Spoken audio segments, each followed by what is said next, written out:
신자로 살아가는 우리들에게 있어서 많이들 하시는 표현이 있습니다. 그게 뭘까요? 저는 두 가지인 것 같은데요. 첫 번째로는 기도할 때 하나님 아버지 감사합니다 라고 우리는 기도를 시작하죠. 이 첫 번째는 감사예요. 감사. 그리고 또 한 가지는 그 감사의 순간과 혹은 반대로 힘겨운 상황 속에서 인도해 주신 그 하나님의 사랑 때문에 하나님을 향하여 하나님 사랑합니다 라고 이러한 고백을 많이들 하곤 하십니다. 그렇죠? 하나님 감사합니다.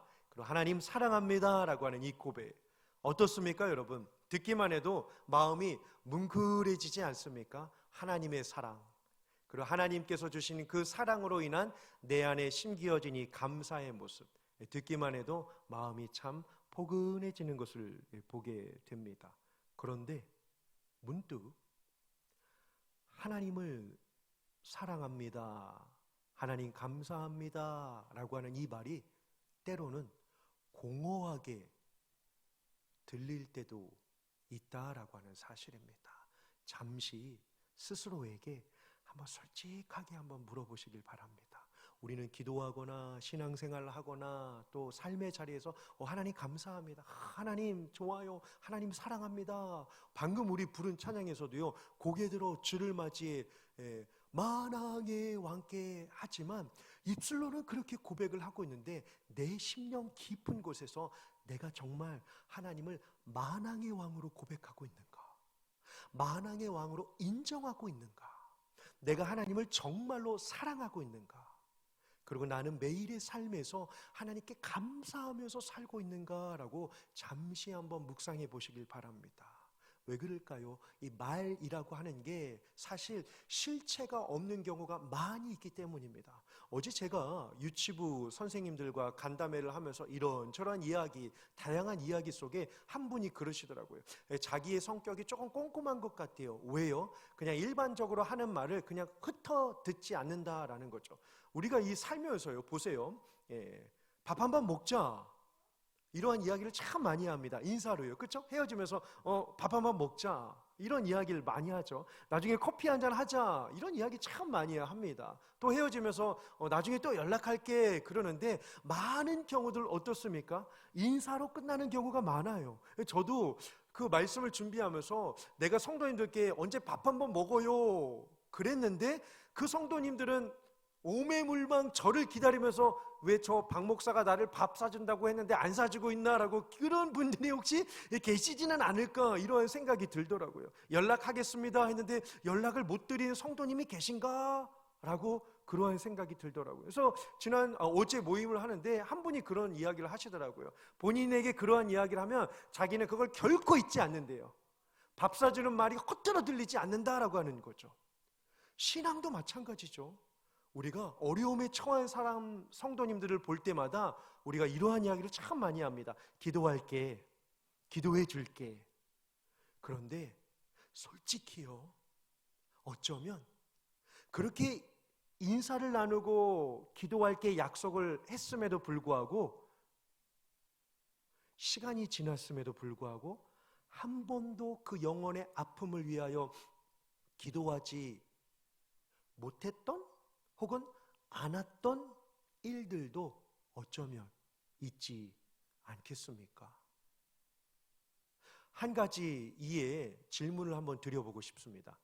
여러분들은 하나님을 사랑하십니까? 우리가 이 질문에는요, 모두가 다 아멘이라고 화답을 자신 있게 할 수 있습니다. 그런데요, 제가 조금 더 한 단계 업그레이드된 질문을 한번 드려볼게요. 하나님을 여러분들은 어떻게 사랑하고 계십니까? 신명기 6장 4절에 이스라엘아 들으라, 우리 하나님 여호와는 오직 유일한 여호와이시니 6장 5절에 너는 마음을 다하고 뜻을 다하고 힘을 다하여 주 너의 하나님을 사랑하면 좋겠다라고 합니까? 아니요. 사랑하는 게 어떻겠니? 사랑하면 좋을 텐데 이렇게 흐지부지하게 말씀하지 않습니다. 뭐라고 하시죠? 주 너희 하나님을 사랑하라 라고 말씀을 하고 계십니다. 뭘까요? 해도 뭐라고 해야 되죠? 그렇죠. 와, 감사합니다. 해도 그만, 안 해도 그만이 절대 아닙니다. 사랑하라 이 말씀은요, 명령이에요. 반드시 지켜야만 하는 하나님의 준엄한 명령인 것을 우리는 보게 됩니다. 하나님을 사랑하라라고 하는 거죠. 하나님을 사랑하라는 거예요. 그 하나님을 사랑하는 게 뭘까요? 요한 1서 5장 3절에 하나님을 사랑하는 것은 이것이니 곧 그의 계명을 지키는 것이라. 그의 계명은 결코 무거운 것이 아니니라 라고 말씀을 하고 있습니다. 다시요, 요한일서 5장 3절에 하나님을 사랑하는 것은 이것이니 곧 그의 계명을 지키는 것이라. 그런데 그의 계명은 결코 무거운 것이 아니다 라고 이야기를 하고 있습니다. 그의 계명을 지키는 것이 하나님을 사랑한다라고 하는 사실입니다. 그러면 또 한 가지요, 그러면 계명이 뭘까요? 요한일서 3장 23절에 그의 계명은 우리가 곧 그의 아들 예수 그리스도의 이름을 믿고 우리가 서로 사랑하는 계명을 지키는 것이다 라고 이야기를 하고 있습니다. 두 가지죠. 그의 아들 예수 그리스도의 이름을 믿고 우리가 서로 사랑하는 것이다 라고 이야기를 하고 있습니다. 믿고 사랑하는 것이다 라고 이야기를 하고 있습니다. 다시 한번 질문을 드려보고 싶은데요, 여러분들은 하나님을 어떻게 사랑하고 계십니까? 사실 사랑이라고 하는 것이 정말 어렵습니다.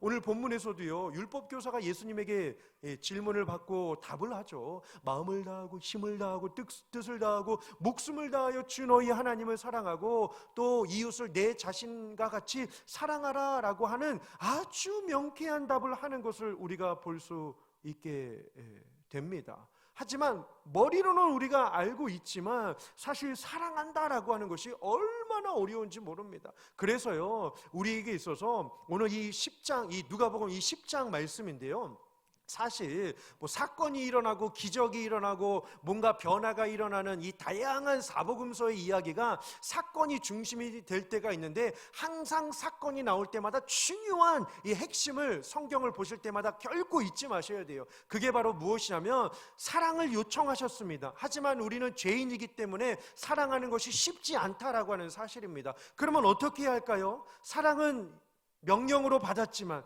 사랑은 또 행하지 못하고 있는 우리의 모습 속에 우리 가운데 필요한 것이 바로 무엇이냐면, 여러분 한번 보실까요? 10장 17절에 10장의 전체적인 주제가 담겨져 있습니다. 주의 이름이죠. 주의 이름이에요. 주의 이름으로 사는 몸부림이 있어야 된다라고 하는 사실입니다. 온통 성경의 주제죠. 주의 이름. 그래서 구약 신약도 오실 예수님, 오신 예수님, 다시 오실 예수님을 설명하는 것이 말씀이다라고 한다면, 성경의 골자를 보게 될 때 명령은 알지만 내가 행하지 못하는 그러한 이 괴리감 속에 우리의 마음에 더 깊이 묵상해야 할 것이 바로 무엇이냐면, 내가 과연 주의 이름으로 사는가입니다. 나는 어떻게 주님을, 하나님을 사랑하고 있는가에 답을 하기는 참 쉽지는 않습니다. 하지만 먼저 우리에게 선행되어야 할 질문은요, 나는 정말 주의 이름으로 사는가예요. 왜요? 10장 9절과 10장 11절을 보시면 반복되는 표현이 있습니다. 하나님의 나라가 멀지 않았기 때문입니다. 마지막 때가 우리 가운데 곧 찾아올 것을 성경이 임박한 환란의 이야기를 우리에게 주고 있음을 우리는 결코 잊어서는 안 된다라고 하는 사실입니다. 중요한 사명을 받았습니다. 구원도 받았고 명령도 받았습니다. 하나님의 마음을 누구보다도 더 잘 깨닫도록 이 땅 가운데 보내심을 받은 자라고 하는 이 사실을 기억해 보게 된다면, 나는 과연 남은 인생 어떻게 하나님을 사랑하며 살 수 있을까 잠시 고민해 보고자 합니다. 본문으로 들어가 보실까요? 첫 25절입니다. 누가 예수님께 찾아오죠? 어떤 율법 교사가 찾아옵니다. 고민해 보세요. 왜 왔을까요? 25절에 힌트가 있습니다. 왜 왔죠? 그렇죠. 시험하려고요. 네. 어떻게 해서든지 책 잡으려고요. 신성 모독죄를 찾으려고요. 내가 어찌 하나님의 아들이라고 일컫느냐, 내가 어찌 죄를 사하는 권세가 있다라고 일컫느냐라고 하면서 율법 교사들이 다 모였습니다. 야, 한날 날 잡아서 우리 예수 그리스도 아주 비참한 꼴로 우스꽝스럽게 만들자라고 작당 모의를 했겠죠. 모이고 훈련하고 모이고 시뮬레이션하고 모이고 연습하고 연극까지도 아마 해봤을 것 같습니다. 우스꽝스럽게 하기 위해서 말이죠. 그래서 모이고 모인 끝에 가장, 잘 들으세요, 박식한, 그 율법 교사 한 사람을 딱 뽑아가지고 어느 날 예수님께 딱 보내게 됩니다. 왜요? 시험하기 위하여 예수님에게 보내게 되죠. 예수님 당시에 등장한 이 율법 교사들이요, 그들이 예수님에게 찾아간 이유는요 딱 두 가지입니다. 왜 찾아갔을까요? 첫 번째로는요, 율법을 가지고 예수님을 농락하기 위해서 찾아가곤 하였습니다. 오늘 본문처럼요, 예수님을 시험하기 위하여 율법 교사들이 늘 예수님에게 찾아갑니다. 두 번째로 찾아간 이유가 뭘까요? 율법을 잘 알고 있다라고 하는 이 자기 의로움을 과시하기 위하여 예수님에게 찾아가, 이건 이렇게 하는 건데, 이 율법은 이렇게 말하는데, 이건 이렇게 옛부터 모세의 율법의 전통인데 이건 왜 이렇게 하는가라고 하면서 예수님에게 끊임없이 찾아가 자기의 의로움을 드러내고 율법을 뽐내면서 예수 그리스도를 멸시하는 그러한 장면들이 이 사복음서 안에 정말 많이 담겨져 있습니다. 오늘 본문처럼 시험하기 위하여서 예수님에게 찾아가 질문을 하게 되죠. 그런데 그 예수님에게 찾아갔지만 예수님을 부르는 이 호칭을 보십시오. 메시아? 주? 예수? 그리스도? 하나님의 아들? 아니요. 귀신 들린 자는 다윗의 자손 주 예수 그리스도시요, 이방인들은 주 예수여 나를 구원하소서라고 하면서 만날 때마다 그들은 예수님을 주라고, 예수라고, 그리스도라고 고백하였지만, 보실까요? 오늘 본문을 보시면 25절이에요. 예수님을 뭐라고 호칭합니까? 사실 선생님이라고 하였지만 이 헬라어 원어에는요, 헤이, 이보게, 이거예요. 헤이, 헤이, 그렇죠? 이보게, 이 표현입니다. 비하하는 표현이죠. 나이 있는 사람이 나이가 어린 자에게 야, 이봐, 이렇게 표현하는 것처럼 예수님에게 찾아와 질문을 합니다. 어떻게 하여야 영생을 얻으리이까? 몰라서 물었을까요?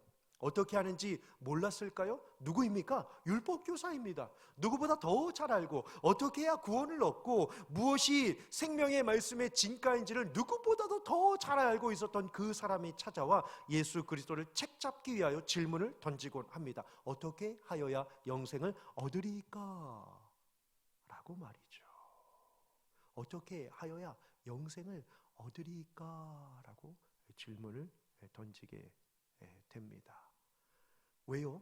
이 질문에요, 이 율법교사가 상상한 대답이 있었기 때문입니다. 나는 하나님의 아들이니 나를 믿으라, 주 예수를 믿으라, 내가 하나님이 보낸 그 아들이다 라고 했을 때 참담하도다 하나님을 모독하는 이 신성 모독죄로 예수를 고발하기 위하여 이 대답을 기다리고 있었는데 예수님의 대답이 탁월하십니다. 이어지는 그 다음 구절입니다. 율법에 무엇이라 기록되어 있느냐? 율법에 무엇이라 기록되었으며 내가 어떻게 읽느냐? 예수님이 반문하십니다. 책망하시기보다는 그의 강팍한 심정을 녹여주시기 위하여 예수님께서 포근한 대화로 화법으로 진행하시는 장면이 담겨져 있습니다. 그러면서 27절이에요. 와, 이 정말 탁월한 대답 아닙니까? 예수님의 생각과 똑같아요. 그러니까 28절에 예수님께서 옳도다, 맞다, 그렇다라고 예수님께서 장단을 맞춰주시는 것을 우리가 볼 수 있게 됩니다. 그런데 이게 웬일입니까? 자기가 의도한 대로 예수님께서 답을 하시지 않으시자 더 한 단계 높은 심도 있는 질문을 예수님께 드리게 되죠. 29절이에요. 자기를 옳게 보이려고, 그렇죠? 자기를 옳게 보이려고, 그러면 내 이웃이 누구입니까? 라고 이야기를 합니다. 많은 의도가 있겠죠. 그러니까 이 이웃이 누구입니까? 라고 물은 이 율법 교사의 의도가 무엇이었을까요? 예수님은 두 가지, 아니 율법 교사는 스스로 두 가지를 답했습니다. 하나님 사랑, 이웃 사랑. 그러면서 자신의 의로움을 뽐내면서 나는 하나님 사랑의 완벽한 사람입니다 라고 전제하는 것과 마찬가지입니다. 두 번째 질문에서 이웃에 포커스를 두고 있는 것을 보면 충분히 알 수 있는 것처럼요. 그러면 내 이웃이 누구이겠습니까? 라고 이러한 이야기를 그가 던지게 되죠. 자, 보세요. 그러면 정말로요, 이 율법교사의 이웃은 누구였을까요? 율법교사, 엄격한 사람이었습니다. 그의 가족이 되겠죠. 우리는 특별한 가족이야. 두 번째로는요, 회당에서 만나는 사람들, 우리는 선택받은 자들이야 라고 하는 그러한 선입견 속에 그는 늘 살고 있었을 것입니다. 세 번째, 율법을 잘 아는 사람이 내 이웃이다 라고 생각을 했겠죠. 조금 더 범위를 넓혀보자면 그의 마지막 최후 노선은 유대인까지이지 않았을까 싶습니다. 그럼에도 불구하고 그 유대인 안에는 문둥병자와 병든 자와 세리와 몸을 파는 자들, 죄를 범한 자들이 많이 있었기 때문에 그들까지도 이 율법교사는 자기의 이웃으로 포함하고 있지는 않았을 것입니다. 만약에 예수님께서 이 질문이에요. 누가 내 이웃이죠? 내 이웃은 병들고 소외되고 아프고 고난받고 고립되어져 있는 자들에게도 찾아가야 돼. 내가 봐봐. 난 세리에게도 갔다. 나는 이방 땅인 두로와 시돈에도 갔었어.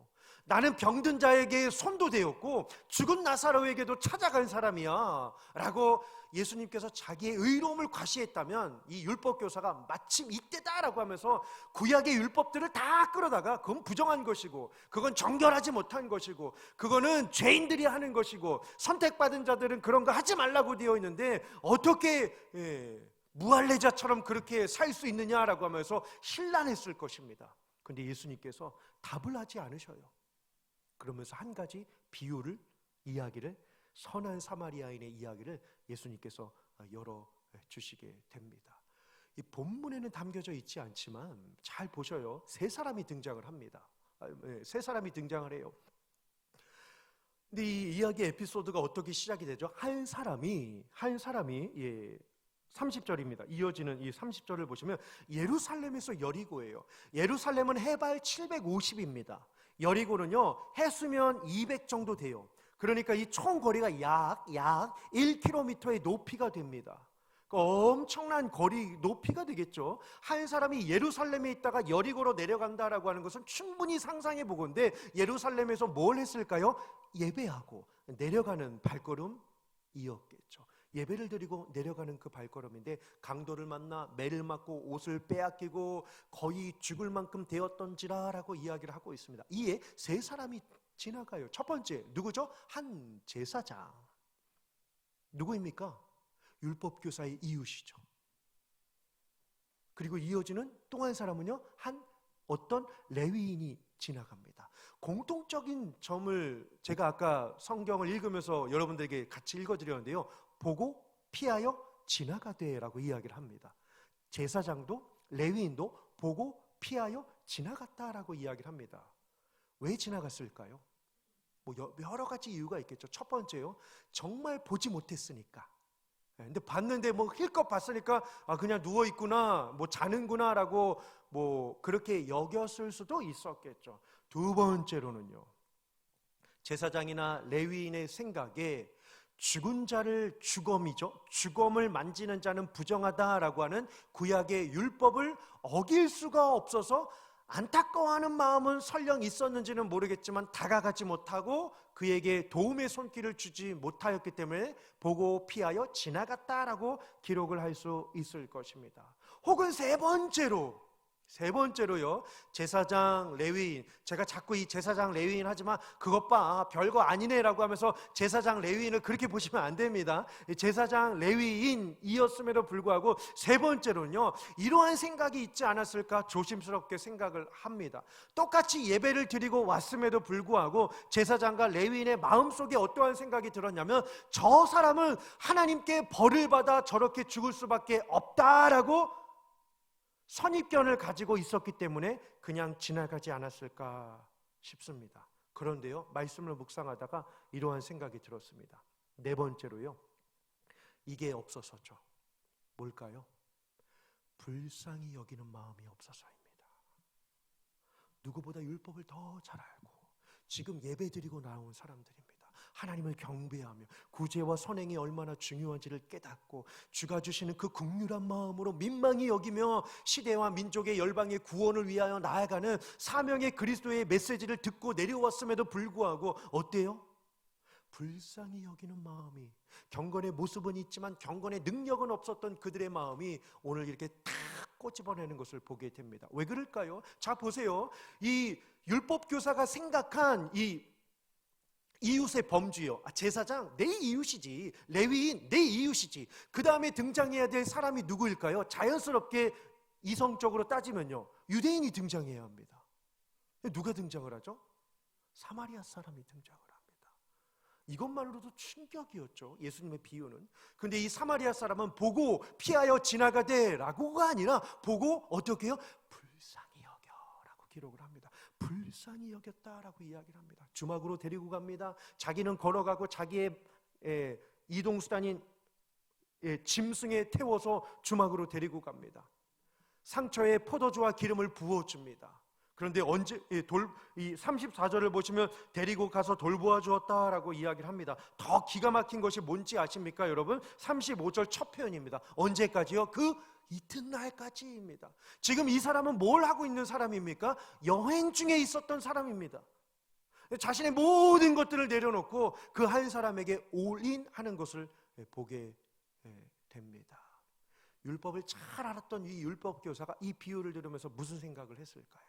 자, 성경의 역사로 쭉 거슬러 올라가 보실까요? 역대하 28장을 보시면 남유다 왕 아하스 왕 때 북이스라엘 왕 르말리아의 아들 베가가 남유다를 침략하게 됩니다. 침략하여서 그때 당시에 북이스라엘의 군대가 남유다 백성들의 12만 명을 죽이는 사건이 발생이 되어 있습니다. 12만 명을 죽여요. 같은 동족임에도 불구하고 남유다 12만 명을 죽입니다. 지금도 12만 명의 이 죽음은 거대한 숫자 아닙니까? 근데 그것도 모자라서 다시금 올라갈 때 무슨 일을 벌이게 되냐면 20만 명의 부녀자와 어린아이들을 포로로 끌고 갑니다. 비참한 역사가 일어나게 되죠. 이 광경을 본 이 모습에 하나님의 마음이 너무나도 아프셔서 하나님께서 나의 마음을 알 수 있는 자가 오댔나 찾으시다가 하나님이 한 사람을 딱 발견하셔요. 그의 선지자 이름이 뭔지 아십니까? 오뎃. 아무도 안 아시는군요. 이따 집에 가시면 박 목사가 왜 그런지 아마 이해를 하실 거예요. 오댔나 라고 하실 때 오뎃이라고 하는 선지자를 하나님께서 딱 부르셔서 이러한 말씀을 하시게 됩니다. 너희 중에 하나님의 마음을 아프게 하지 않는 자가 어디 있느냐? 이 말씀 한마디로 북이스라엘 사람들이 철저한 회개를 하게 됩니다. 그러면서 이 오뎃 선지자가 무슨 이야기를 하냐면 이 역대하 28장 15절에 그들에게 다시금 먹을 것을 주고 옷을 입혀주고 나귀를 태워서 그들이 다시금 자기의 처소로 돌아갈 수 있도록 보내라 라고 하였더니 이에 북이스라엘 사람들이 남유다 백성들을 사마리아로 보낸지라 라고 기록을 하고 있습니다. 역대하 28장 15절에요. 사마리아로 보내요. 다시금 다 공급해주고 난 뒤에요. 이 율법교사가 무엇을 생각했을까요? 하나님의 은혜가 그때에도 있었는데 그 사마리아 땅에도 하나님의 은혜가 있었는데 나는 지금 누구를 이웃으로 생각하고 있는가라고 한 이러한 머리를 땅 때리는 그러한 에피소드가 생각이 나지 않았을까요? 그러자 예수님께서 다시금 질문을 하십니다. 강도 만난 자 중에 누가 내 이웃이 되겠느냐? 라고 예수님께서 물으실 때 37절입니다. 자비를 베푼 자니이다 라고 그가 대답을 하죠. 예수님의 마지막 대답이십니다. 가서 너도 이와 같이 하라. 아멘. 성경에는 기록되어 있지 않지만 숨은 예수님의 표현이 있는 것 같습니다.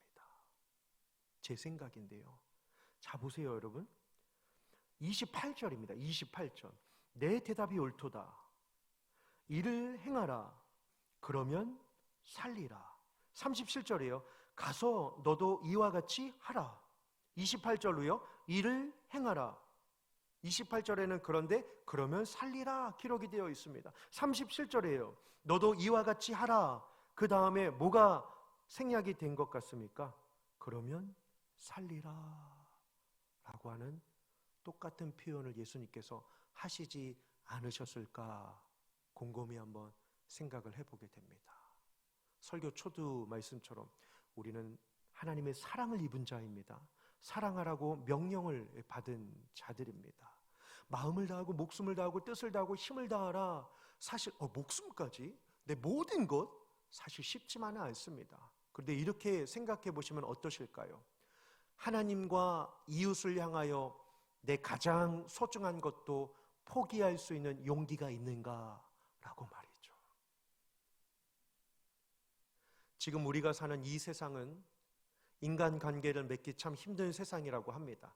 내게 유익이 되면 내 사람으로 내 관계를 맺곤 하지만 내게 별로 유익이 되지 않고 내가 희생해야 되는 부분이 많으면 인간관계를 잘 맺지 않는 아주 우울한 그리고 외로운 시대라고 합니다. 하지만 하나님이 우리에게 주신 그 말씀은 무엇일까요?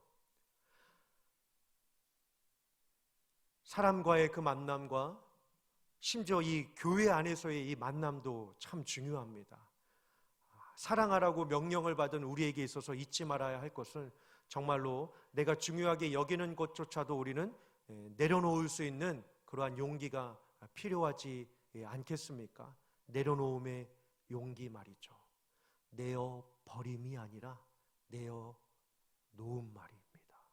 내어 버리는 냉정한 모습이 아니라 내려놓는 용기와 지혜가 필요한 때가 아닌가 싶습니다. 참 돌이켜보면 우리 주변에 힘들어하는 자들이 참으로 많이 있습니다. 영과 육의 회복과 치유와 사랑과 관심이 필요한 자들이 정말 많이 있습니다. 사실 선한 사마리아인을 하나 단점을 꼽고자 해본다면 물론 그렇게는 되지는 않지만 한 번쯤은 할 수 있겠죠. 그렇죠? 나도 이렇게 한 번쯤은 할 수 있어 라고 생각할 수 있지만 꾸준히 사랑하며 산다는 것은 결코 쉽지 않은 것 같습니다. 왜요? 우리는 죄인이기 때문입니다.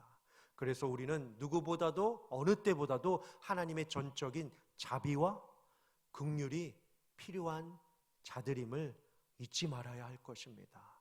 내 힘으로 사랑 안 되죠. 내 힘으로 신앙 안 됩니다. 주님이 도와주셔야 합니다. 그러면 살리라 라고 하는 이 영생에 관한 이 답을 주신 예수님의 그 마음을 다시 한번 깨달아 이 한 주간 어떠한 한 주간보다도 하나님께서 성령의 마음을 우리에게 주셔서 그 연약한 지체들을 생각나게 하시고 기도하게 하시고 그 영혼들을 찾아가 위로하게 하여 주셔서 주의 사랑이 풍성하여서 하나님의 지경이 땅끝까지 이르러 복음의 역사가 일어나는 귀하고 아름다운 놀라운 은혜가 넘쳐나는 복된 한 주로 승리하시기를 주님의 이름으로 축원합니다.